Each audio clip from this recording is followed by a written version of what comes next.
देखो किताब जादू कर रही है। वाह कितना सुंदर है। हाँ, और देखो ये चमक कैसे बढ़ रही है। देखो किताब जादू कर रही है। वाह कितना सुंदर है। हाँ, और देखो ये चमक कैसे बढ़ रही है। जैसे ही मोटू ने उसे खोला, एक नीली रोशनी निकली और दोनों देखते ही देखते फुरफुरी नगर से गायब होकर Blue samosas everywhere. This is incredible. Let's explore. Wow, flying samosas. What a magical place. Blue samosas everywhere. This is incredible. Let's explore. Wow, flying samosas. What a magical place.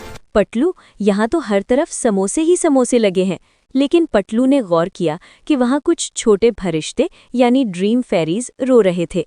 Patlu ने पूछा, आप सब उदास क्यों हैं? Blue samosas everywhere. This is incredible. Let's explore. Wow, flying samosas. What a magical place. अब हम बच्चों के पास प्यारे ख्वाब नहीं भेज पा रहे।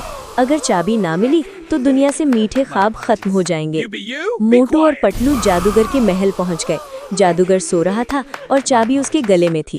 पटलू ने तरकीब लड़ाई और मोटू को चुपके से चाबी लाने को कहा। मोटू ने ज्यों ही चाबी उठाई, उसे जोर से छींक आ गई। जादूगर जाग गया, लेकिन मोटू ने तेजी से एक बड़ा से जादुई समोसा उसकी तरफ उछाला। जादूगर उसे पकड़ने में मसरूफ हुआ और इतने में पटलू ने चाबी लेकर उड़ने वाले बादल पर छलांग लगा दी। वापसी और सुकून। उन्होंने चाबी परियों को वापस कर दी।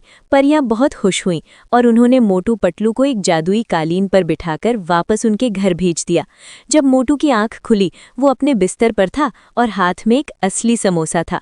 वो समझ न पाया कि ये ख्वाब था या हकीकत, लेकिन उस रात पूरे फुरकुरी नगर के बच्चों ने बहुत खूबसूरत ख्वाब देखे।